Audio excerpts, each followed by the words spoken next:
야, 군복 입었다고 진짜 군인이냐? 내 어깨를 툭툭 치던 그놈. 곁에 있던 놈들은 킥킥대며 날 둘러쌌어요. 여자가 군대에 왜 와? 이런 건 그냥 데리고 가서 확. 그렇게 말하던 놈들은 5분 뒤 땅바닥에 엎드려 있었어요. 구독 버튼을 눌러주세요. 금빛 행운과 함께 감동적인 이야기를 들려드릴게요. 사연 시작합니다. 그날 아침이었어요. 저는 정문 앞에 서 있었죠. 여긴 특전사 예하 부대였고 11월 초의 공기는 생각보다 훨씬 차가웠어요. 군기 아래로 낙엽이 떨어지는데 그 조용한 풍경 속에서 제 군화 밑에서 바삭거리는 낙엽 소리가 더 또렷하게 들리더라고요. 저는 아무 말 없이 정문을 지나 천천히 안으로 걸어 들어갔어요.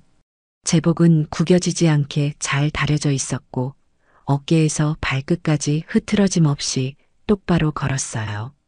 그런데 주변 경계병 2명이 절 힐끔 보더니 슬쩍 웃는 모습이 눈에 들어왔어요.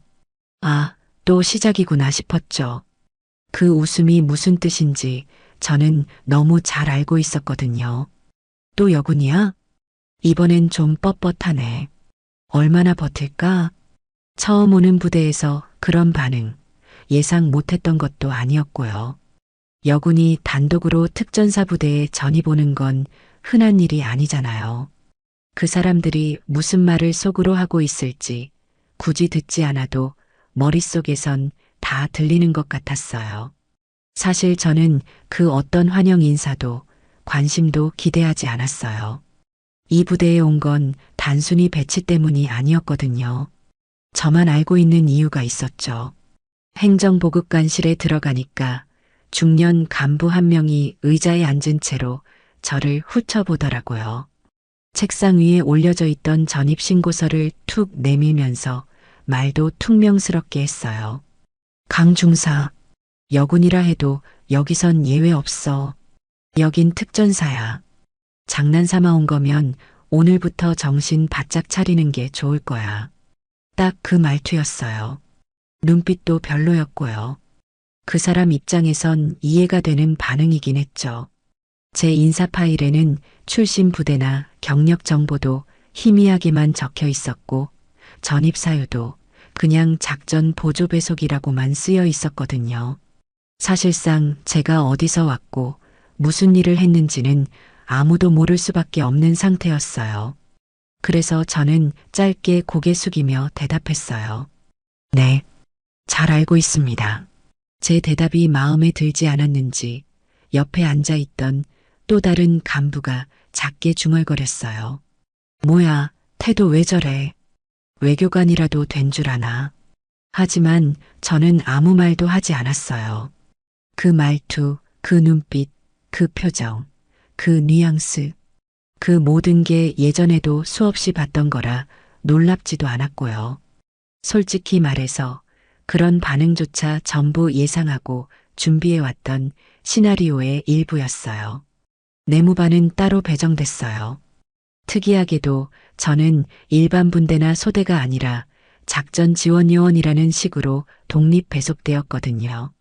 군대에서 소속 없음이라는 말은 사실상 누구의 보호도 받지 못한다는 의미이기도 하죠. 하지만 제겐 오히려 그게 더 편했어요. 괜히 불필요한 눈치 안 봐도 되고 제 할 일만 조용히 하면 됐으니까요. 신병티를 간신히 벗은 것 같은 후임 하나가 저를 계속 힐끔거리더라고요. 그러더니 혼잣말처럼 중얼거리더라고요. 중사? 그런데 오늘 처음 보는 얼굴인데 작전 배속이라고? 대체 정체가 뭐야? 그 아이의 시선도 말도 저는 대꾸하지 않았어요. 그런 눈길과 혼잣말도 익숙했거든요. 오히려 그런 반응이 더 자연스럽게 느껴졌죠. 왜냐면 제가 이 부대에 오게 된 건 단순한 우연이 아니었어요. 이 부대 안 어딘가에서 문제가 생기고 있다는 여러 제보와 이상 징후들, 그리고 반복되는 차별과 부패에 대한 정황들이 있었거든요. 저는 그 진실을 확인하러 온 거예요. 지금은 아무도 제가 누군지 몰라요. 그저 이상한 여군 하나 왔다고 생각하고 있겠죠. 하지만 곧 알게 될 거예요. 누가 이 부대에서 어떤 짓을 해왔는지, 그리고 누가 지켜보고 있었는지를요.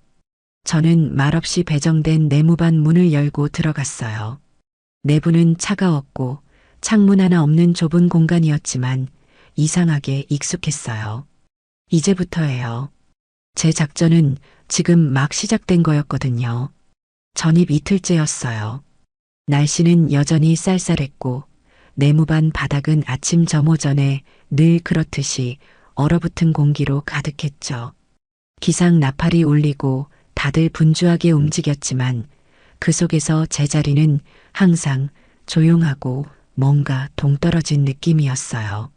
누구도 대놓고 말은 안 하지만 그들의 표정은 말하고 있었어요. 왜 여군이 여기 있어야 하지? 남자들끼리도 버겁다는데 저 사람은 뭘 믿고 왔지? 점호가 끝나고 식당으로 향할 때였어요. 저보다 한 발 앞서가던 오상식 상사가 갑자기 뒤를 돌아보더니 식판을 내던지듯 제게 건넸어요. 여긴 개인 대우 없어. 똑같이 줄 서고 똑같이 받아. 여자라고 봐주는 거 없어. 저는 고개만 끄덕였어요. 사실 그런 말조차 아주 익숙했거든요. 줄을 서서 식판을 받고 자리에 앉았는데 맞은편에 앉아있던 한 병사가 갑자기 쓱 제 앞에 된장을 올리며 말했어요. 된장찌개 싫어하시죠? 여군분들은 원래 이런 거 잘 못 먹잖아요. 그 말에 옆자리에 있던 병장이 웃음을 터뜨렸고 다른 한 명은 작게 중얼거렸어요. 군대밥은 남자도 버티기 힘든데 저건 뭐 오래 못 가겠네. 저는 아무 말도 하지 않았어요. 말하면 싸움이 되니까요. 대응하면 오히려 예민한 사람이 되기 십상이니까요. 그냥 조용히 식판을 들고 자리를 옮겼어요. 식당 한쪽 구석 외진 테이블에 혼자 앉았어요. 누구도 따라오지 않았고 누구도 관심을 두지 않았어요. 그건 어쩌면 제가 원했던 상황이기도 했고요. 그날 오후엔 장비 점검이 있었어요. 모두가 땀에 절어 움직일 때 저는 무거운 장비함을 조용히 들고 이동했죠. 그때였어요. 누군가 일부러 제 앞을 가로막더니 반쯤 웃는 얼굴로 말을 걸었어요. 중사님, 무거우면 도와드릴까요? 하긴 여자가 들기엔 좀 버거울 수도 있겠죠? 그 말에 다른 병사 둘이 따라 웃었고 어디선가 아이고 중사님 팔 빠지시겠어요? 라는 말까지 들려왔어요. 그 순간 저는 그들의 얼굴을 찬찬히 바라봤어요. 단 한마디도 하지 않았지만 눈빛으로 다 말하고 있었죠. 그들은 결국 시선을 피했어요. 내가 무슨 말을 할까봐 두려워서가 아니라 자기들이 뭘 잘못했는지도 모르면서 그냥 불편해졌던 거예요. 저는 무거운 장비를 내려놓고 숨을 골랐어요. 숨이 차서가 아니라 마음이 막히는 것 같아서요. 그들에겐 이 상황이 농담이고 장난일지 몰라도 저는 그런 말들과 표정들 속에서 수없이 많은 군인들이, 특히 여군들이 얼마나 조용히 사라졌는지를 봐왔거든요. 그래서 더 말하지 않았어요. 더 싸우지도 않았어요. 내가 이곳에 온 이유는 그들에게 설득당하기 위함이 아니었으니까요. 나는 지금 이 순간도 관찰하고 있었어요. 말 한마디, 시선 하나, 태도 하나. 그 모든 게 기록이 되고 있었고 그날이 오면 모두 드러날 테니까요. 그렇게 하루가 또 지나갔어요. 아무 일도 없는 듯 모두가 평소처럼 움직였고 저 역시 아무 일도 없는 듯 조용히 제자리를 지켰어요. 하지만 분명히 무언가 조용히 움직이고 있었어요. 저만 알고 있는 진실이 서서히 이 부대 전체를 감싸고 있었죠. 그날은 이상하게 날씨가 따뜻했어요. 평소보다 햇살도 조금 더 밝았고 내무반 안공기도 뭔가 덜 얼어붙은 느낌이었죠. 하지만 이상하죠. 그럴수록 저는 더 긴장했어요. 대부분의 일은 평온해 보이는 날에 벌어지더라고요. 아침 점호가 끝나고 중대장 회의가 있다는 이유로 간부들이 잠깐 자리를 비웠어요. 그 틈을 타서 병사 몇 명이 기지개를 켜고 잡담을 시작했죠. 별 대수롭지 않은 이야기들이 오갔지만 그중 몇 마디는 꽤 인상 깊었어요.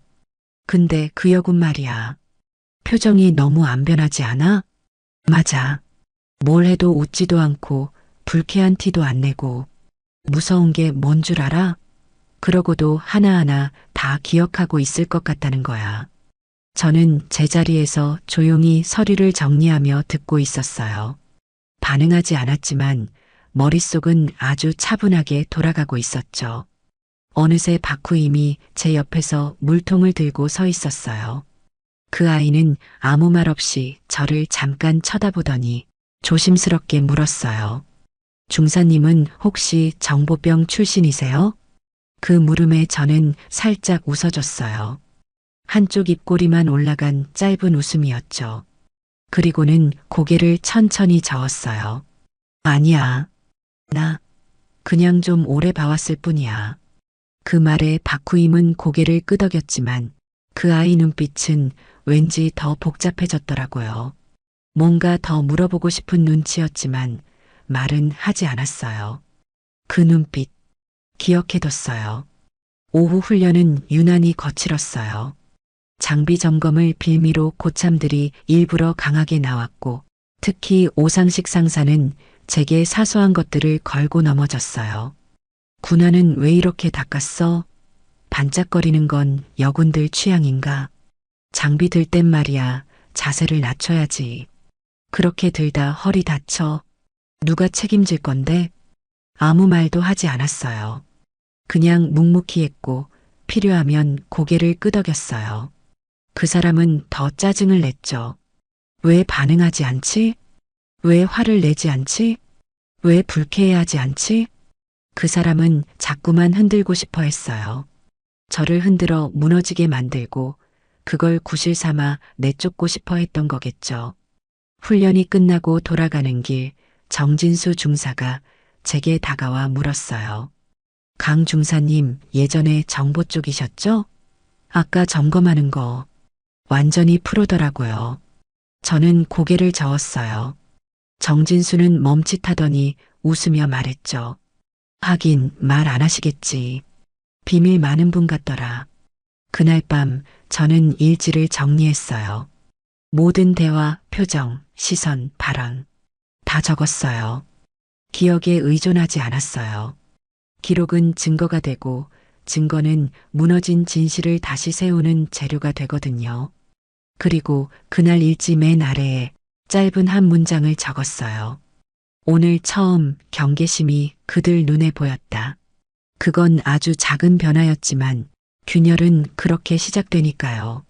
겉으론 아무 일 없는 듯 하루가 흘렀지만 그들의 눈빛과 표정은 분명히 말하고 있었어요. 이 여자는 뭔가 다르다. 전입한 지 일주일쯤 되었을 때였어요. 그날은 금요일이었고 간부 회식이 있다는 얘기가 식당에서 슬쩍 흘러나왔죠.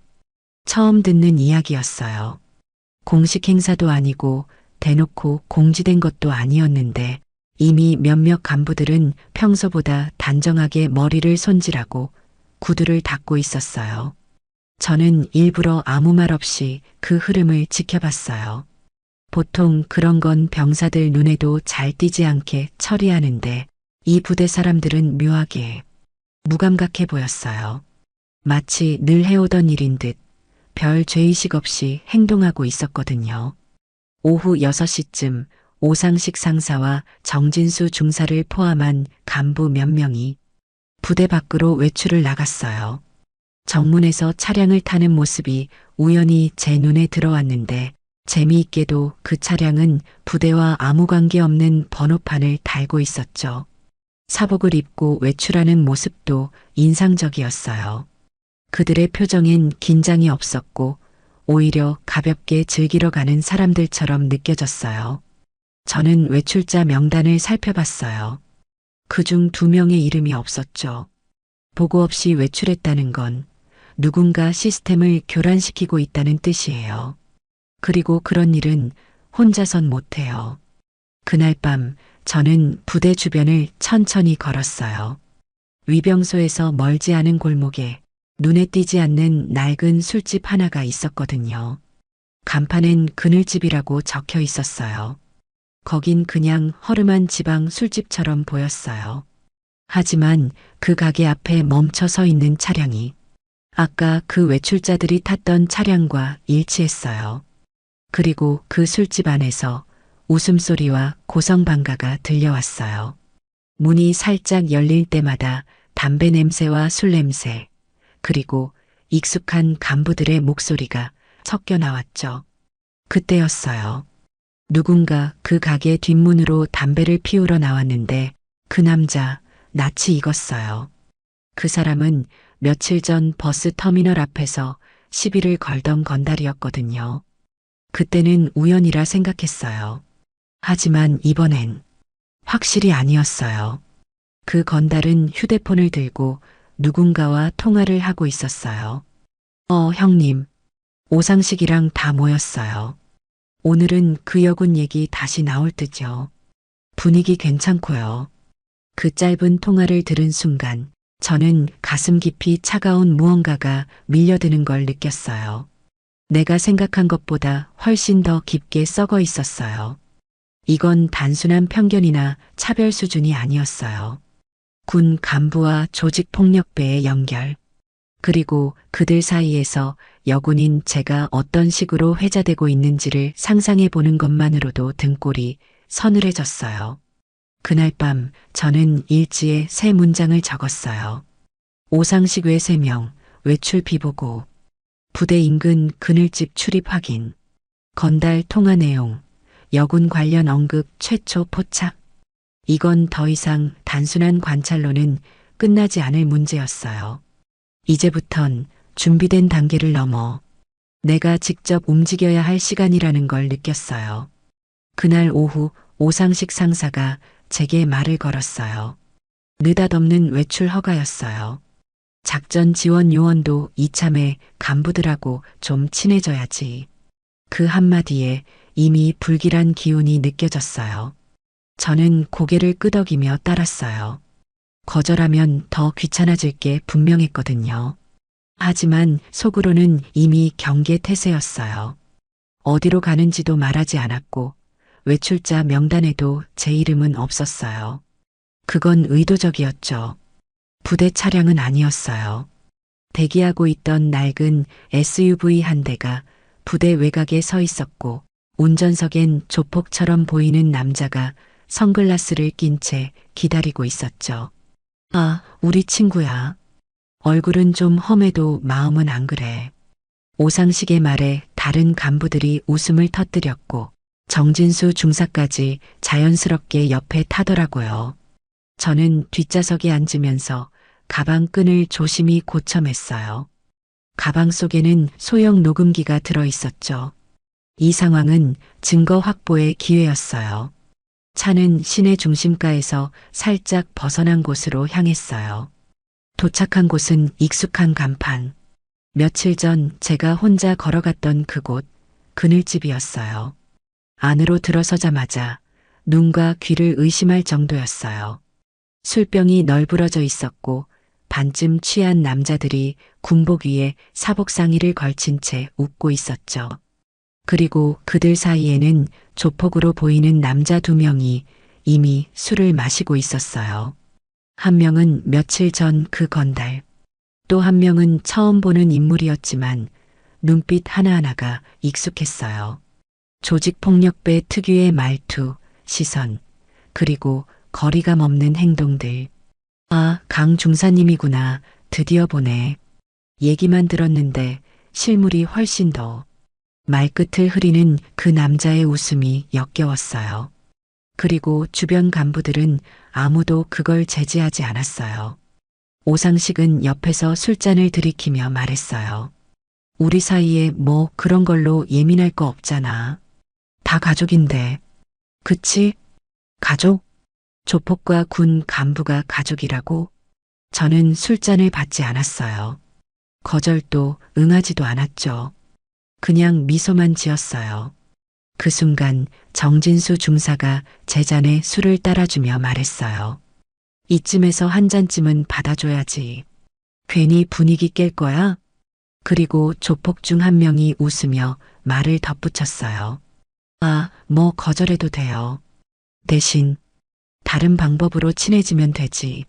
그 말의 뉘앙스를 모를 리 없었어요. 그리고 그 방 안의 웃음소리와 시선들이 무엇을 암시하고 있는지도요. 분명히 말하자면 그 자리는 회식이 아니었어요. 그건 사냥의 시작이었어요.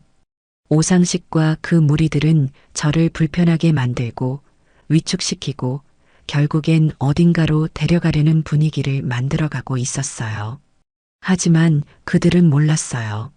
저는 그 자리에 피해자가 아니라 증거를 쥐고 있는 사람으로 앉아 있다는 걸요. 모든 대화는 녹음되고 있었고 입구 쪽엔 은밀하게 연락받은 군 헌병 2명이 이미 매복 대기 중이었어요. 지금은 단지 그들이 얼마나 더 깊게 스스로를 묻는지를 지켜보는 시간일 뿐이었죠. 그날 밤 공기는 이상하리만큼 정적이었어요. 겨울 초입의 밤 공기답지 않게 바람도 없고 소리도 없었죠. 숨을 쉬는데 제 안쪽까지 싸늘해지는 느낌이었어요. 그건 단순한 추위 때문만은 아니었어요. 저는 그들과 함께 부대 외곽에서 차량을 탔어요. 흰 SUV. 바깥은 어두웠고 창에는 김이 서려 있었죠. 조수석엔 정진수가 앉아 있었고 운전석엔 조폭처럼 보이는 남자. 선글라스를 벗지도 않았고 한 손으론 핸들을, 한 손으론 담배를 만지작거리더라고요. 에어컨 틀까? 아니면 창문 좀 열까? 여군분들은 이런데 약하잖아. 그 남자가 웃으면서 말했어요. 말끝에 비릿한 뉘앙스가 섞여 있었죠. 정진수는 아무 말 없이 고개만 끄덕였고요. 차는 부대 방향이 아닌 반대 방향으로 달리기 시작했어요. 평소 외박 외출자들이 가지 않는 길목. 가로등도 뜸하고 편의점 하나 없는 그 길을 따라 조용히 흘러갔어요. 저는 아무 말도 하지 않았어요. 가방은 무릎 위에 올려뒀고 손은 그 안에 조용히 들어가 있었어요.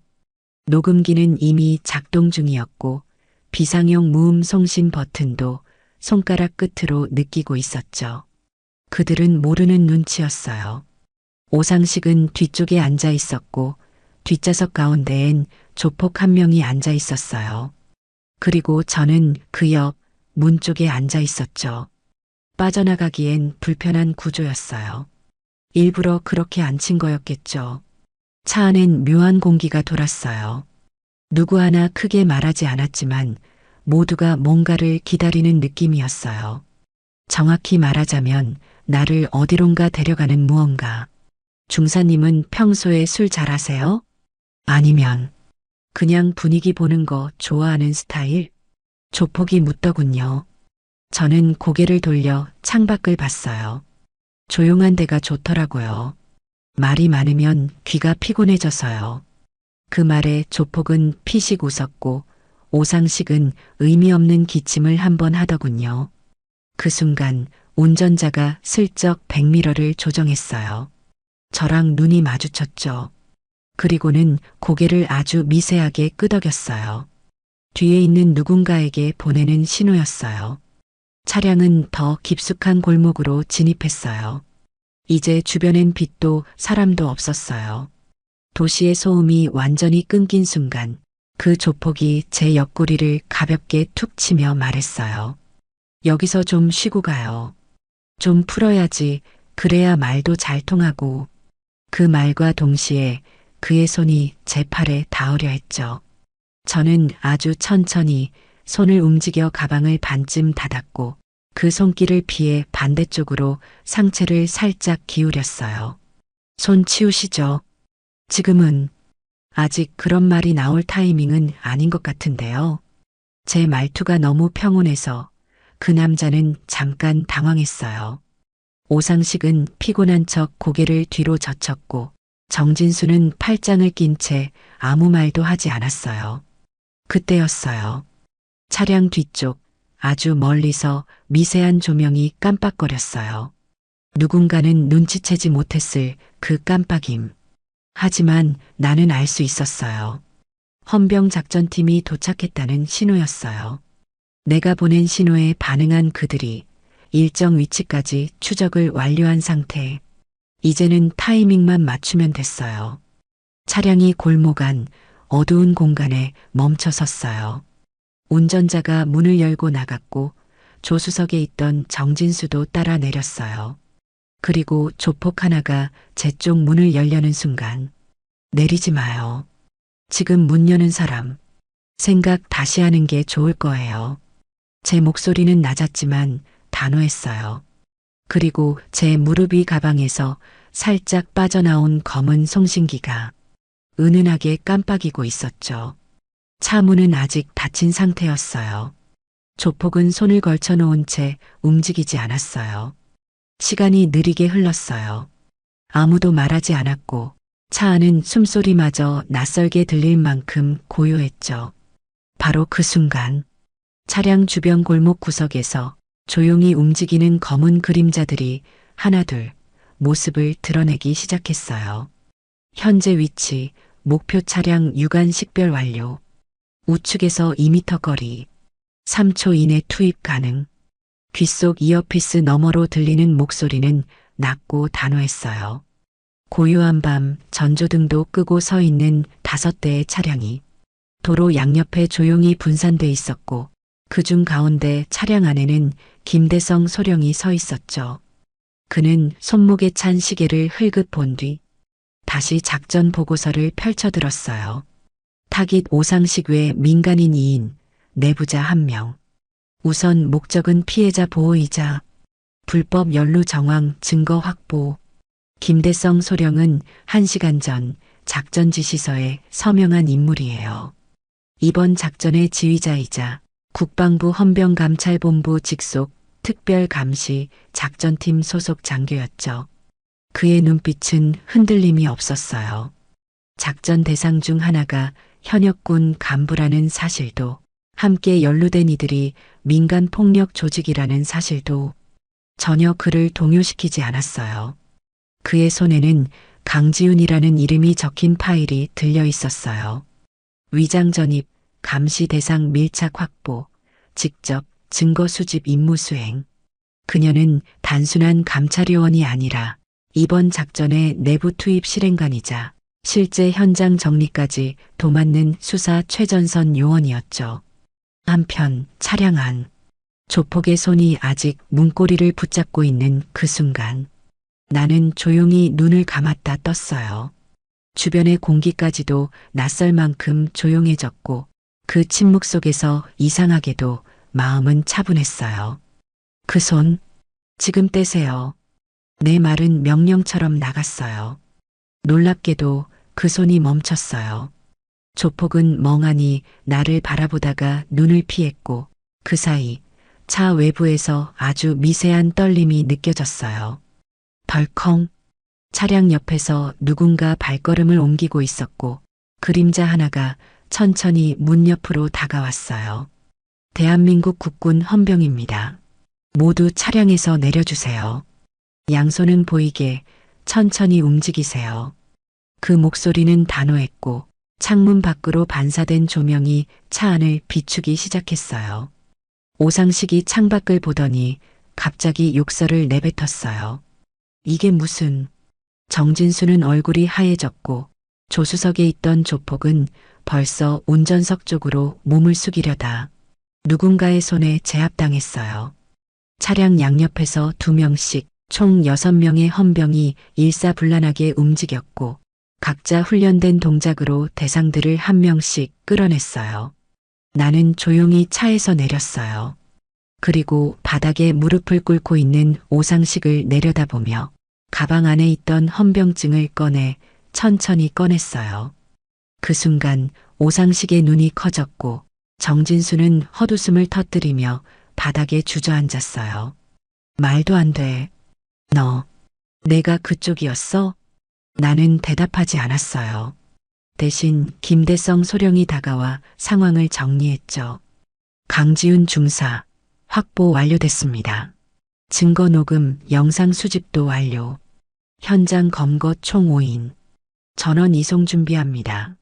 그날 밤 조용히 움직이던 모든 관찰자들이 마침내 정체를 드러낸 순간이었어요. 그리고 그들의 끝이 시작된 순간이기도 했죠. 이름 오상식, 소속 특전사 이중대 행정보급관. 그의 목소리는 처음부터 기가 죽어 있었어요. 군복은 벗겨졌고 헌병대 조사실 특유의 차가운 조명이 그의 얼굴을 똑바로 비추고 있었죠. 반대편 책상 너머 나는 차분히 앉아 있었어요. 계급장 없는 검은 단정복 차림. 더 이상 위장도 정체 숨기기도 필요 없었어요. 그는 내 얼굴을 제대로 쳐다보지 못했어요. 입술을 달싹였지만 말이 나오지 않았죠. 내가 누구인지 지금까지 자신이 했던 말과 행동이 어떤 의미였는지를 서서히 떠올리고 있었을 거예요.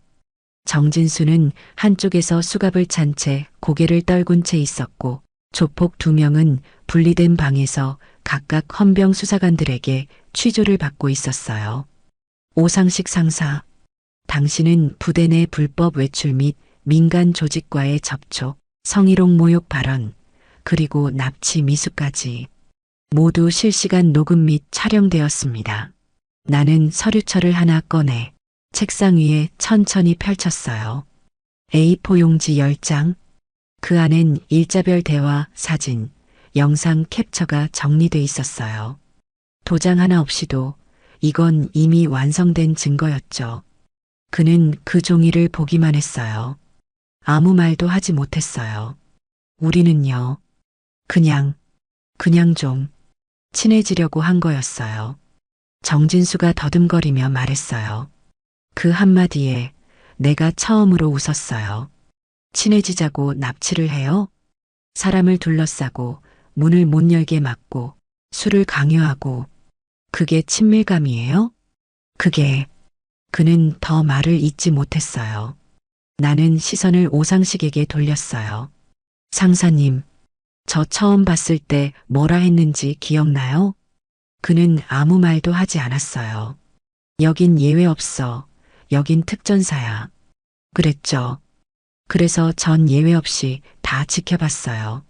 당신들이 말한 그 특전사가 어떻게 돌아가는지, 누굴 불러다 마시고, 누구랑 뭘 꾸미는지, 그리고 당신들이 얼마나 쉽게 사람을 우습게 보는지도.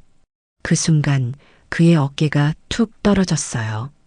그건 패배의 몸짓이 아니라 처음으로 자신이 졌다는 걸 인정하는 몸짓이었어요. 나는 천천히 일어나 서류철을 닫았고 조사실 문을 두드려 헌병 수사관을 불렀어요. 오상식 외 2인 1차 진술 확보 완료. 영상 및 음성 확보도 완료됐습니다. 군 감찰실 직행 요청할게요.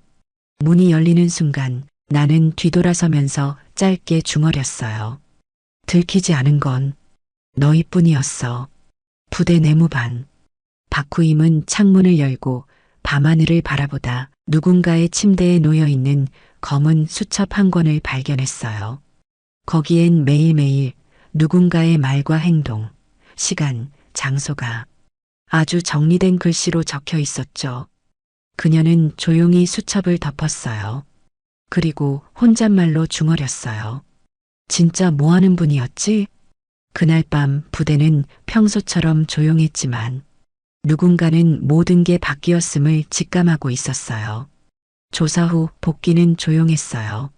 비공식 작전이었기에 겉보기엔 그냥 외출 후 돌아온 병사처럼 보였죠. 하지만 부대 안공기는 이미 바뀌어 있었어요. 누군가는 소문을 들었고 누군가는 아직 아무것도 모른 채 불안해하고 있었어요. 내무반 문을 열었을 때 모두가 침대에 앉아 있다가 동시에 고개를 돌렸죠. 그 시선들, 예전과는 조금 달라졌다는 걸 느꼈어요. 불편함보다는 거리감, 그리고 묘한 두려움. 중사님, 어디 갔다 오셨어요? 박후임이 물었지만 표정은 어딘가 조심스러웠어요. 나는 짧게 대답했어요. 임무였어. 그 말에 아이는 조용히 고개를 끄덕였지만 두 눈은 아직도 나를 뚫어져라 바라보고 있었죠. 그날 저녁 식사 후 식판을 반납하고 돌아오는 길에 정비창 쪽에서 낯선 인물을 봤어요. 정확히 말하자면 며칠 전 그늘집에서 봤던 그 조폭 중 하나였죠. 헌병에 붙잡혔던 자. 그가 왜 부대 안에 있는 거지? 그는 나를 보고 피하지 않았어요. 오히려 슬쩍 미소를 지으며 말했어요. 중사님, 이 부대 참 오래됐죠? 근데 참 이상하죠. 어떤 냄새는 그렇게 쉽게 사라지질 않더라고요. 그 한마디가 뼛속까지 찔려 들어왔어요. 그건 단순한 도발이 아니었어요. 그건 경고였죠. 당신도 감시당하고 있다는 메시지. 그날 밤 저는 내무반으로 돌아오자마자 배정된 노트북을 열었어요. 작전 종료 후 보고용 데이터가 암호화된 상태로 저장되어 있었죠. 그런데 접속 기록이 남아 있었어요. 내가 마지막으로 접속한 시간이 아닌 다음 날 새벽 2시 12분. 누군가 시스템에 들어왔다가 나간 흔적이 분명히 있었어요. 그리고 USB 포트 로그. 분명히 사용한 적 없는 외장 장치 접속 기록이 찍혀 있었죠. 그 순간 심장이 쿵 하고 내려앉는 느낌이 들었어요. 모든 게 감시되고 있었어요. 아니, 정확히 말하자면 누군가가 내부 정보를 훔쳐보기 시작한 거였어요. 같은 시각 헌병 본부 작전실, 강지훈 중사 계정, 외부 접근 로그 확인, 접속지 부대 내 구식 관리 서버 라인, 시간대 새벽 2시, 김대성 소령은 눈썹을 찌푸리며 모니터를 뚫어지게 바라봤어요. 정보 유출, 잔당이 움직이기 시작했군. 나는 즉시 노트북을 닫았어요. 그리고 주변을 돌아봤죠. 내무반엔 아무도 없었어요. 모두 TV를 보거나 휴게실로 빠진 뒤였어요. 그런데 그때였어요. 누군가 조용히 제 침상 옆에 무언가를 놓고 갔어요. 작은 흰색 봉투 하나. 이름도 보낸 사람도 없는 그 안엔 한 장의 사진과 종이 쪽지가 들어 있었어요. 사진 속엔 내 가족이 있었어요. 그리고 쪽지에는 딱 한 문장이 적혀 있었죠. 혼자 움직이면 혼자 잃게 될 거야. 그 순간 제 안에 묻어뒀던 분노가 다시 끓어오르기 시작했어요. 이건 단순한 작전이 아니었어요. 이젠 내 이야기가 되어버린 거였죠. 그날 아침 저는 불시에 감찰실에 호출됐어요. 헌병대 내부 정보망에 접속한 흔적이 내 계정에서 나왔다는 거였죠. 물론 제가 직접 하지 않았다는 건 명백했어요. 하지만 문제는 누가 언제 어떻게 접근했느냐였어요. 중사님, 계정은 명백히 맞습니다. 접속은 부대 내 사설 라인에서 이루어졌고 암호키도 본인 것이 맞아요. 김대성 소령의 말에 저는 조용히 고개를 끄덕였어요. 그러면서 머릿속에서 가장 가능성 높은 시나리오를 떠올리고 있었죠. 내 방에 들어왔던 자, 내 노트북을 열 수 있었던 자, 그리고 내 가방의 위치를 정확히 아는 사람, 내무반, 소대원, 박후임. 그 아이의 얼굴이 스쳤지만 바로 배제했어요. 그 눈빛은 너무 맑았고 무언가를 숨기기엔 너무 어설펐거든요. 그런데 헌병 측이 가져온 내부 CCTV 중 한 장면에서 낯익은 뒷모습이 잡혔어요. 정진수, 그는 이미 체포됐고 수감 중이었죠. 그런데 영상 속 그 남자는 누가 봐도 정진수였어요. 문제는 시간대였어요. 영상은 체포 이후 시점이었어요. 그렇다면 그 인물은 정진수가 아니라 정진수를 가장한 또 다른 내부자였던 거예요. 그날 밤 저는 일부러 내무반을 비웠어요. 가방을 열린 채 침상 위에 올려뒀고 그 안엔 꺼진 척한 노트북과 송신기가 들어 있었어요. 창밖에선 김대성 소령이 대기 중이었고 휴게실엔 무장 헌병 둘이 숨어 있었죠. 1시간, 2시간. 그리고 새벽 2시 36분 누군가 조용히 문을 열고 들어왔어요. 그는 아주 조심스럽게 가방을 열었고 노트북을 열더니 USB를 꽂았어요. 지금이야. 그 순간 조명이 켜졌고 숨죽이고 있던 헌병들이 안으로 들이닥쳤어요. 그 인물은 놀라며 몸을 돌렸고 제 눈앞에 그의 얼굴이 드러났죠. 박후임. 그 아이는 너무도 덤덤한 얼굴로 나를 바라봤어요. 왜죠? 내가 묻자 그 아이는 천천히 웃었어요. 중사님이 너무 완벽했어요. 처음부터 다 알고 있다는 게 느껴졌어요. 그래서 무너뜨리고 싶었어요. 그 한마디가 날카롭게 심장을 찔렀어요. 그건 단순한 명령도 강요도 아닌 자발적인 악이었던 거죠. 조사실. 박후임은 아무런 저항도 하지 않았고 모든 사실을 그대로 진술했어요. 정보 넘긴 사람 있어요? 없어요. 그냥 그 사람이 무너지는 걸 보고 싶었어요. 그 아이의 눈동자는 맑았지만 그 안엔 어떤 메마른 결핍이 있었어요. 그날 저는 처음으로 책상에 엎드려 긴 숨을 내쉬었어요. 분노도 실망도 아픔도 아닌 공허함이었죠.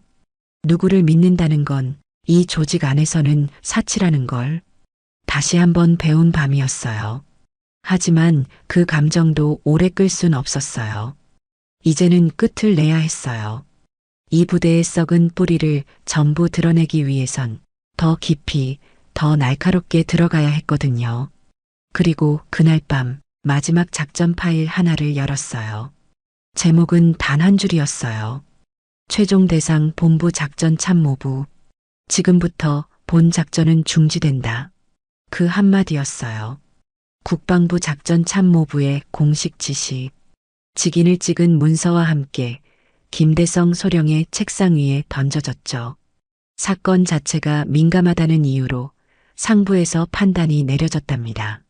군 이미지에 영향을 줄 수 있으니 관련 기록은 일단 보류하고 연루자도 재교육 수준으로 처리하라고. 그 말에 김대성 소령의 눈빛이 흔들렸어요. 그러나 곧 침묵했고 그는 서류를 천천히 접어 책상 서랍에 넣었어요. 그때였어요. 그 사무실 문 바로 밖에서 그 대화를 다 듣고 있었던 건 나였어요. 나는 문틈으로 그들의 눈빛을 그리고 그 말들이 삼켜진 공간의 분위기를 숨죽인 채 느끼고 있었어요. 그날 밤 나는 작전 보고서의 마지막 페이지를 보며 손을 멈췄어요. 그곳에 써 있던 문구가 너무 차가웠어요.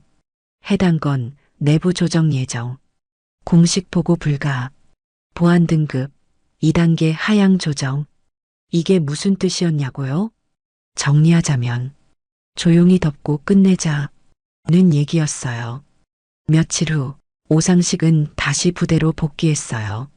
징계가 아닌 교육 후 복귀라는 말도 안 되는 결론 아래서요. 조폭들은 불기소 의견 송치. 그 이유는 합의와 초범, 그리고 진술의 불일치였어요. 그들의 웃음이, 그들의 걸음이 부대 안을 다시 밟고 다니는 모습을 보면서 제 안에 있던 모든 감정이 무너졌어요. 내가 믿었던 시스템, 내가 증거로 세우려 했던 정의, 그 모든 것들이 상부 한 줄 지시로 물처럼 흘러내려갔어요. 헌병대는 침묵했고 김대성 소령조차 더 이상 내게 어떤 조언도 해주지 않았어요. 그 사람도 사람이었고 결국은 더 위의 명령 앞에 무릎 꿇을 수밖에 없는 위치였던 거예요. 박후임은 제게 조심스레 다가와 물었어요. 중사님, 이거 그냥 포기하실 거예요? 그 물음에 나는 대답하지 않았어요. 대답할 수 없었어요. 내가 지켜보려 했던 진실들이 지켜지지 않을 거라는 걸 이미 알고 있었으니까요. 그날 밤 내무반 침상에 앉아 창밖을 오래 바라봤어요. 멀리 어둠 속에서 들려오는 장화 발자국 소리, 그 안에 섞인 웃음소리, 그리고 다시 돌아온 그자들의 목소리. 그래도 별 하나쯤 달 줄 알았는데 결국은 그냥 중사였네. 뭐야 허세였구만. 그들은 날 이긴 줄 알고 있었어요. 그리고 어쩌면 그 순간만큼은 진짜로 그렇게 보였을지도 몰라요. 하지만 나는 그 안에서도 끝내 지키고 싶었던 게 있었어요. 내가 여기까지 온 이유, 내가 이 사람들의 진심을 다 받아내고자 했던 목적. 그게 무너진 지금 나는 하나의 결심만 남아 있었어요. 그날 밤 나는 책상 서랍에서 미리 숨겨둔 파일 하나를 꺼냈어요. 그건 공식 라인이 아닌 비공식 정보망에 공유되지 않은 계획 B 파일이었어요. 상부 통제에서 벗어나 오직 나 혼자 실행 가능한 마지막 선택지. 파일명은 단 한 줄. 직접 정리 대상. 상부 1급 비밀 누락 기록자 3인. 나는 조용히 웃었어요. 그리고 다시 가방을 꾸렸어요. 이제 진짜 시작이야. 강지훈 중사. 지금 이 자료 본인이 올린 겁니까? 김대성 소령의 표정이 굳어져 있었어요. 책상 위에 펼쳐진 문서 한 장. 그 안엔 분명 제가 만든 작전 기록이 있었죠. 하지만 그 문서 한 귀퉁이에 제가 쓴 적 없는 문장이 적혀 있었어요. 작전 중 피해자 자극 및 권한 초과 개입 시도. 제가 쓴 게 아니에요. 그래서 더 문제입니다. 그는 한숨을 길게 내쉬었어요. 그리고 천천히 또 다른 서류를 꺼냈어요. 그 안에는 작전 중 비인가 촬영 및 유포 의심, 그리고 감찰관 개인 사적 동기 개입 이라는 문구가 포함되어 있었죠. 누가 이런 걸? 위에서 내려온 정식 문서입니다. 참모부 2처에서 승인한 내용이고 감찰 감시권까지 박탈하겠다고 합니다. 머리가 띵했어요. 이제껏 싸워온 적은 부패한 간부들, 조폭들인 줄 알았는데 정작 진짜 벽은 그 위에 있었던 거예요.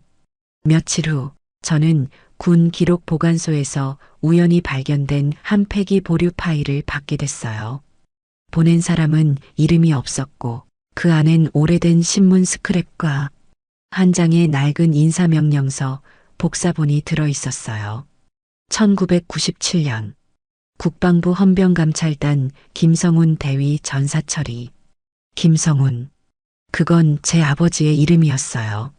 기억 저편에 가물가물했던 이야기. 군에서 돌아가셨다고만 들었고 그 이상은 누구도 입을 열지 않았던 그 이야기. 그런데 인사명령서엔 전사 원인이 명확히 적혀 있었어요. 내부 비리 고발 과정 중, 훈련 중 실종. 그리고 마지막 줄. 확보 영상 없음 기록 보관 불가. 군 이미지 고려 조치. 손이 떨렸어요. 눈앞이 흐려졌어요. 그리고 한 가지가 머릿속에서 쿵 하고 내려앉았어요. 이 싸움은 처음부터 내 싸움이 아니었어요. 아버지가 시작했던 걸 내가 끝내야 했던 거였어요. 김대성 소령은 내게 조용히 건넸어요. 나는 몰랐어. 그분이 당신 아버지라는 걸. 나는 고개를 끄덕였어요. 이젠 아무 말도 필요 없었어요. 나는 가방을 다시 열었고 그 안에서 계획 B-2 문건을 꺼냈어요. 그리고 작전명 한 줄을 다시 써넣었죠. 코드명 제로베이스. 전원 민간 이송전, 내부자 제압 최우선. 이제부터는 상부의 승인이 없어도 움직일 거예요. 이건 작전이 아니라 약속이니까요. 그리고 마지막으로 아버지가 생전에 남긴 유일한 메모 한 줄이 떠올랐어요. 나는 그것을 수첩에 다시 적었어요. 진실은 늦게 도착해도 반드시 나타난다. 그날 밤 나는 조용히 작전복을 꺼냈어요. 작전명이 사라진 지금 이건 더 이상 군 지시를 받는 임무가 아니었죠. 내 손으로 끝내야 할 일. 누구도 대신해 줄 수 없는 내 복수. 첫 번째 대상은 정진수였어요. 그는 감찰 협조자라는 이름으로 부대 내 근무를 다시 시작했죠. 자숙이랍시고 앉아있는 그의 책상 위엔 복귀 첫날부터 담배, 음료수, 농담들이 가득했어요. 그날 나는 그에게 작전 파일 하나를 건넸어요. 봉투 안엔 그가 수사 중 은밀히 넘겨받은 USB 복사본이 있었죠. 출처를 알 수 없는 사진 한 장과 함께 사진 속엔 정진수가 술에 취해 민간인에게 군 내부 자료를 넘기던 장면. 날짜는 수사기간 중. 장소는 헌병대 3층 복도. 그는 얼굴이 하얗게 질렸어요. 이거 어떻게? 당신이 덮으려 했던 진실이 지금부터 하나씩 벗겨질 거예요. 그날 오후 정진수는 본부 내 징계위원회에 소환됐고 이틀 뒤 정직 6개월과 전입 취소 통보를 받고 부대를 떠났어요. 다음은 오상식 상사. 그는 여전히 본부 내에서 얼굴을 들고 다녔어요. 무혐의라는 껍데기를 뒤집어 쓴 채 아무 일 없었다는 듯 농담하고 웃고 회식 자리까지 나섰죠. 하지만 나는 기다렸어요. 그가 방심할 때까지. 오상식이 술에 취한 밤. 나는 그가 자주 가는 그 그늘집 골목 앞에서 기다렸어요. 그리고 그가 가게 안으로 들어가자마자 헌병 특수수사대가 들이닥쳤어요. 현장 포착 완료. 군 간부가 민간 조직과 사적 술자리 중 지속적 정보 교환 정황 확보. 그의 손목엔 수갑이 채워졌고 가게 주인은 형님이라 불렀던 그와 눈도 마주치지 못했어요. 오상식은 차에 실려가며 끝내 외쳤어요. 이건 조작이야. 이건 다 그 여자 짓이야. 하지만 누구도 듣지 않았죠. 그는 그날부로 현역 박탈 처분을 받았고 보안 사범 처리로 민간 재판에 넘겨졌어요.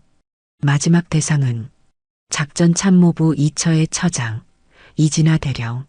모든 사건을 덮고 모든 서류에 보류 도장을 찍고 내 아버지의 전사 기록을 묻은 사람. 나는 작전 기록을 정리해 군 인권센터와 국회 국방위 의원실로 동시에 발송했어요.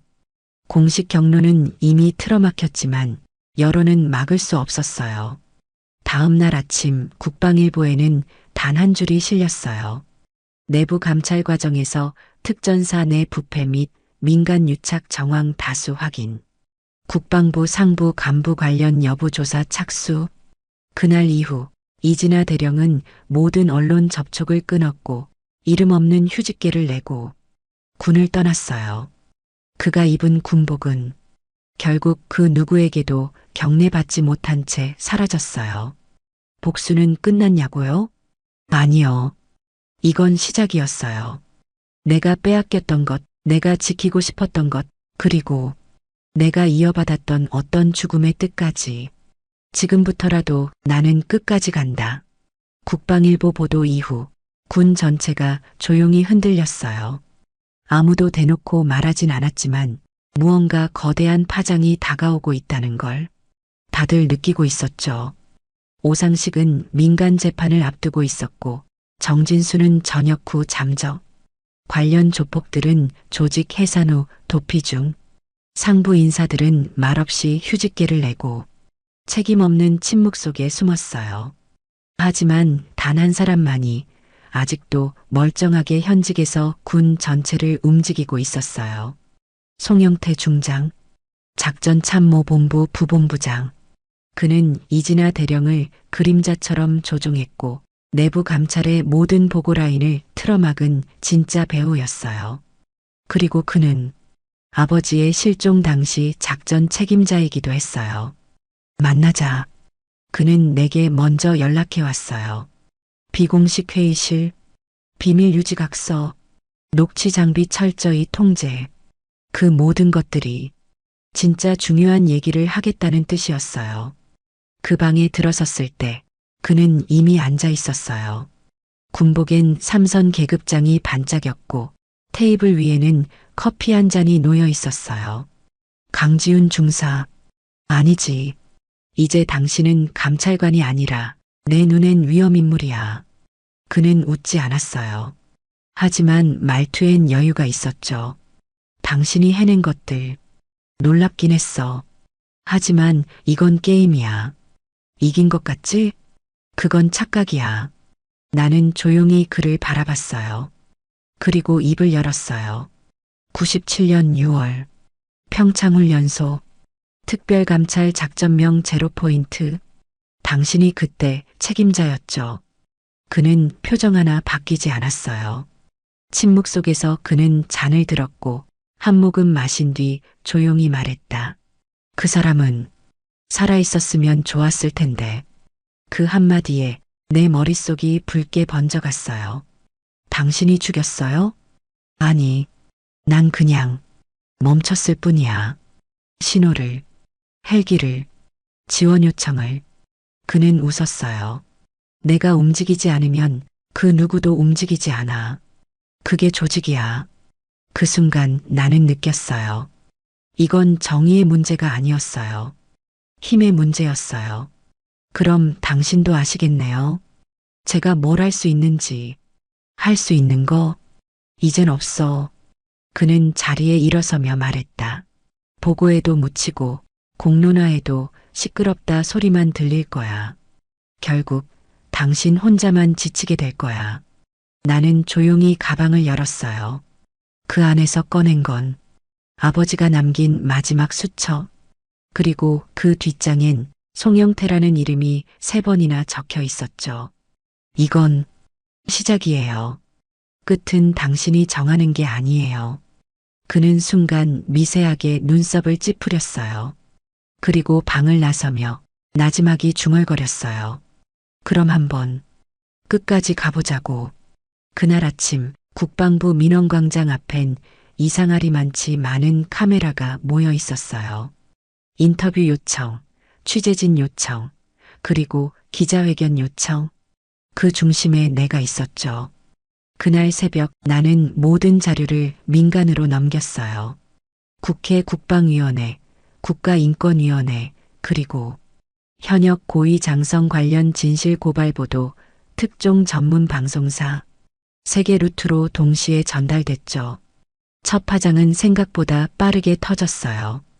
특전사 내 헌병 감찰관, 상부 조직적 은폐 고발, 20년 전 실종된 감찰 장교, 외압에 의한 실종 정황 확보, 군 작전 중 비인가 철수 지시자, 당시 실명 공개 가능성, 그리고 결정적인 한 줄, 송영태 중장, 97년 작전 중 조기 철수 결정 지시, 전사자 발생 책임 묻지 않아 파문. 그 순간 모든 것이 뒤집혔어요. 국방부는 긴급 감찰을 명령했고 송영태는 건강상 이유로 즉시 입원. 그러나 언론은 가만두지 않았고 그의 과거 재산 증식, 자녀 해외 비자금, 그리고 오상식과의 비공식 회동 사진까지 쏟아져 나왔어요. 며칠 뒤 국방부 대강당에서 열린 청문회. 나는 청문 요청서를 손에 쥐고 그 자리에 섰어요. 강지훈 중사, 국방감찰 제보자 맞습니까? 네. 그리고 감찰관 김성훈 대위의 딸입니다. 순간 청문회장은 정적에 잠겼어요. 그 말이 공식 석상에서 처음 공개된 나의 정체였고 그로 인해 모든 분위기가 바뀌었죠. 나는 천천히 자료를 넘겼어요. 조작된 작전 보고서, 삭제된 내부 회의록, 그리고 당시 작전 영상 일부를 복원한 USB 파일. 그 영상 속에선 아버지의 마지막 모습이 담겨 있었어요. 위치 확인, 구조 요청, 반복 요청 중, 본부 응답 없음. 지금부터 단독 탈출 시도하겠다. 그 말이 끝난 뒤 영상은 끊겼어요.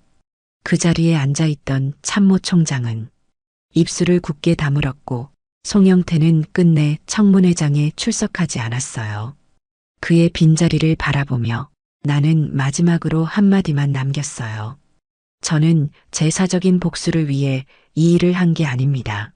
군이 스스로를 지켜낼 수 있도록 한 사람쯤은 끝까지 기록을 남겨야 한다고 믿었을 뿐입니다.